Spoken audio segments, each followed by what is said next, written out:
कालीचरण महाराज की गिरफ्तारी के बाद छत्तीसगढ़ और मध्य प्रदेश सरकार आमने सामने है। एमपी के गृह मंत्री नरोत्तम मिश्रा ने जहां गिरफ्तारी के तरीके पर सवाल उठाए, वहीं छत्तीसगढ़ के सीएम ने कहा कि आखिर नरोत्तम मिश्रा गिरफ्तारी से खुश क्यों नहीं है, जबकि कालीचरण की गिरफ्तारी नियमों के तहत की गई। वहीं इसी मुद्दे पर एमपी के पूर्व मंत्री पीसी शर्मा ने भी एमपी सरकार की आपत्ति पर उन्होंने सवाल उठाए हैं।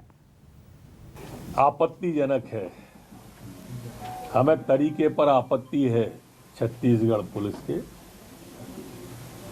यह इंटर स्टेट प्रोटोकॉल का उल्लंघन कांग्रेस की छत्तीसगढ़ सरकार को नहीं करना था।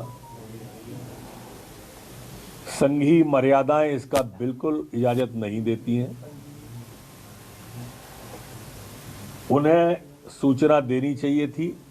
छत्तीसगढ़ सरकार चाहती तो उनको नोटिस देकर भी बुला सकती थी।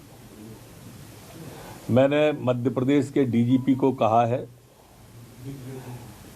कि तत्काल छत्तीसगढ़ के डीजीपी से बात करें कि ये क्या तरीका है उनका गिरफ्तारी का। ये तरीके पर आपत्ति व्यक्त करना है, अपना विरोध दर्ज कराएं और स्पष्टीकरण भी लें।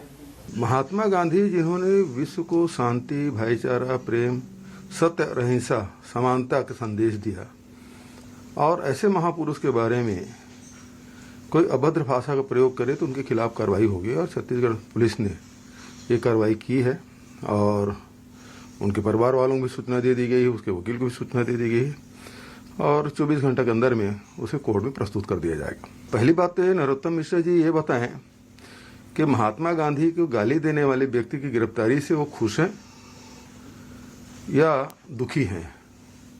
दूसरी बात यह है कि किसी नियम का उल्लंघन नहीं हुआ है, जो विधिक प्रावधान है उसके तहत कार्रवाई की गई है।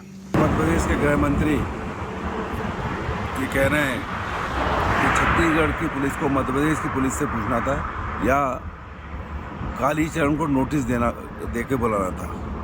और जो एक अपराधी है जिसने राष्ट्रपिता के बारे में ये कहा है, उसको कड़ी से कड़ी सजा दी जाना चाहिए। और जिस तरह का वक्तव्य गृह मंत्री जी का है, उससे ये प्रतिपादित होता है कि जो महात्मा गांधी की कभी कभी स्तुति करती है भारतीय जनता पार्टी, ये केवल आडंबर है। राष्ट्रपिता का अपमान करने वाले पाखंडी कालीचरण की गिरफ्तारी का कांग्रेस पार्टी स्वागत करती है।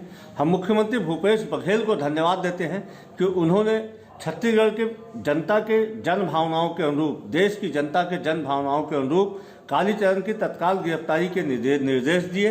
हम छत्तीसगढ़ पुलिस को भी धन्यवाद देते हैं, साधुवाद देते हैं कि उन्होंने दुष्ट कालीचरण को बड़ी मेहनत के साथ बहुत ही अल्प समय में गिरफ्तार कर लिया।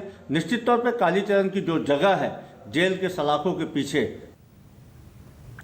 तो चलिए अब आपको समझाते हैं ग्राफिक्स के जरिए आखिरकार कालीचरण महाराज कौन है, जिसके नाम पर इतना सारा यहाँ पर सियासत गरमाई हुई है। कालीचरण महाराज का असली नाम अभिजीत धनंजय सराग है। महाराष्ट्र के अकोला के शिवाजी नगर के रहने वाले हैं कालीचरण। बचपन में इन्हें आर्थिक तंगी का सामना करना पड़ा था। कालीचरण महाराज की पढ़ाई महज 8वीं कक्षा तक ही हो पाई थी।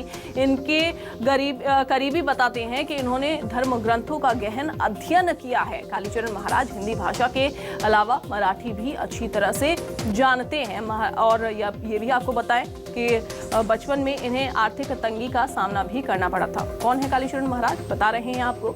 हिंदी भाषा के अलावा मराठी भी बहुत अच्छी तरीके से ये जानते हैं। वहीं राजनीति में भी अपनी किस्मत आजमा चुके हैं कालीचरण।